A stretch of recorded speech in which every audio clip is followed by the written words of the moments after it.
I think we let the heat get to us a little bit. It was pretty hot out there, but we should be used to that, and we're definitely gonna pick it up for this scrimmage coming up this Saturday. What is the process like of, I've heard you on video before say beat the heat. Seemingly that's easier said than done. What's the process of that really like? Man, it's all mental. The big when it's hot outside, a big part of getting through practice is, you gotta beat your mind and you can't succumb to the heat, because when you put those pads on, you got the helmet on, you got another 15 pounds on you, and it's hot, and you just gotta fight through it, and you try to bring younger guys alongside with you. Speaking of those younger guys, is there ever a concern that maybe complacency for the guys who've been starting for a while, but younger guys have a built-in motivation because they want to be on the field? Is that ever a part of what goes on a day like Saturday? I would say that definitely happens, but I'd say Coach Smart doesn't really allow that to happen here at Georgia. He's always on everyone on the team, no matter who you are. He always says there's no locked-in job. So. With your position being what it is, with the lack of depth, I guess you call it, what has your role been to kind of lead that group? Just try to lead the guys and help them do what they need to do, learn the playbook. And honestly, they've been doing a great job, regardless. But I think we have a really good room now. Do you kind of feel like this is kind of a fresh start, or a newer start, I guess, on your end with everything being so different, new OC and tight ends coach? I guess you could look at it like that. Really, honestly, I'm just excited for the season. Coach Charlie's a great coach for us. We've learned a lot through him at the tight end position, and I'm excited to see what Coach Coley does in the whole tight end room. I think we're going to have a good year. I'm assuming since because of the position you play and the position Walter Grant plays, and run into each other a lot during scrimmages and stuff.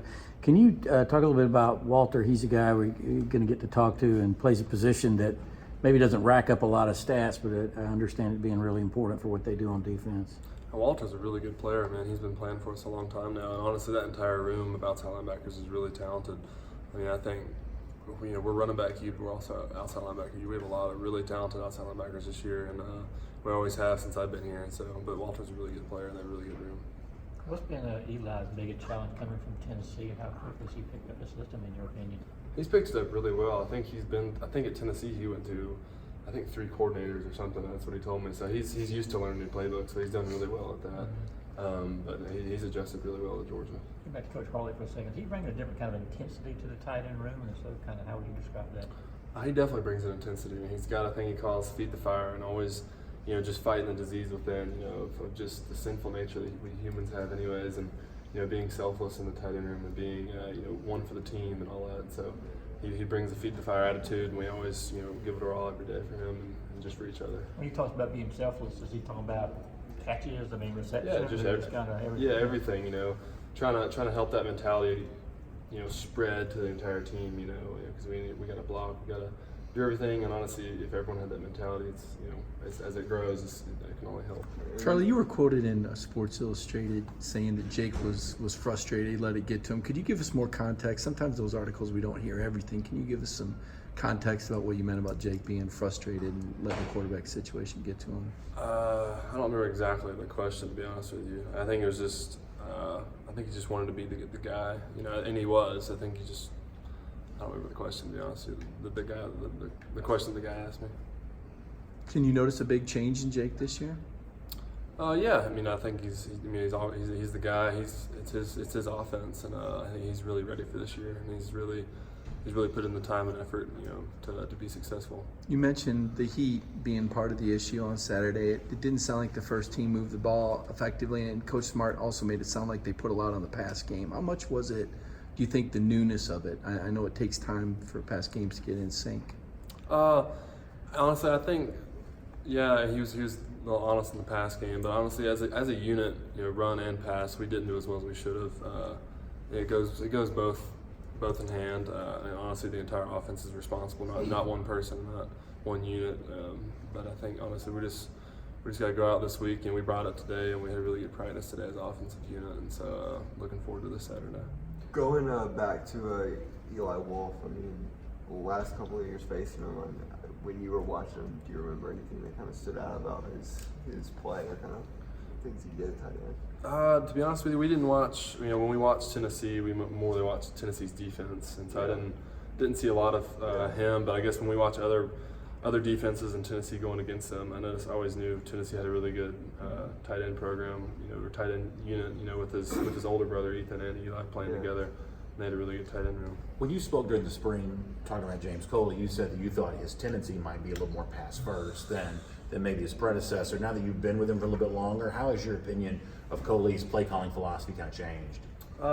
It's, I guess, what I said in the spring and to how I think now. I think we're a really balanced offense, as in if we want to pass, we can do it well. If we want to run, we can do it well. It's not everyone, thinks we got to be 50-50, but we just got to be really good at both. I think that's what we're going to be.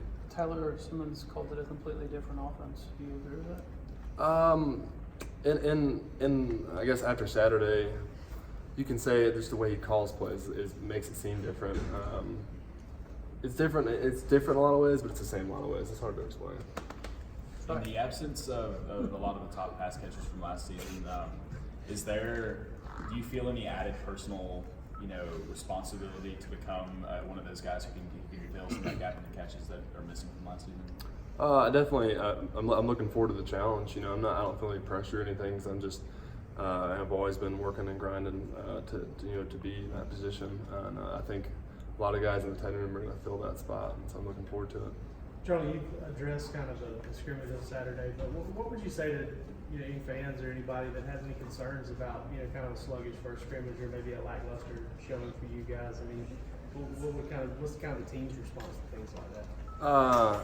I guess you mean for like the fans if they need to. Yeah, just the scrimmage in general. I mean, I think that they see the scrimmage and they're kind of like, well, maybe the expectations are off. But for you guys, how do you kind of respond to maybe a scrimmage that Coach wasn't happy with? Just go back to work. I mean, we came back out today and had a really good practice on offense, and you're going to have those scrimmages. That's what that's what camp's for. That's what scrimmages are for. To really start meshing as a unit, because that's when we go live. We're tackling everything, and so you need scrimmages to mess up, to fail, and to learn from them before the season starts. And so they only make you better when you mess up, and so you learn from your mistakes. Was the defense, I mean, did they throw some multiple stuff at you? I mean, I can't imagine that they kept it vanilla. I mean, you think it was kind of, did they turn those guys loose a little bit? I'd say they turned them loose a little bit, but they still haven't done anything we haven't seen. We've been practicing against them for the entire spring and, already 8 days in camp. So, but we've seen a lot of what they do, but they came out ready to play on Saturday. Does that play a role? Because you've seen what they do, but they see what you do too, right? Does that what? Does that play a role in the familiarity? I mean, you've yeah. seen what they do, but they kind of know your playbook a little bit that's too. That's how it gets with any team. You get tired of playing each other at some point. You're ready to get into the season because you know what each other's doing. You're playing each other every day, but still we still game plan against each other and we scheme and everything. So it's still fun, but at the end of it, you're ready to play a real game. Going back over to Jake, I mean, can you give me a situation that you've seen where you just see his determination? I mean, everybody talks about work ethic. Where have you seen a deep determination before the end of the season? Where have I seen a deep determination? From him, yeah. In terms of Jake, I mean, just like behind the scenes and practice in these rooms, or yeah, I think he always is. He's usually one of the first guys out there and always one of the last to leave. Especially during, I guess an example would be during the summer. He's always willing to stay after to do one-on-ones and throw a little more. Because he's always willing to do more for the team. Let me ask something different. Uga, the mascot. Have you ever?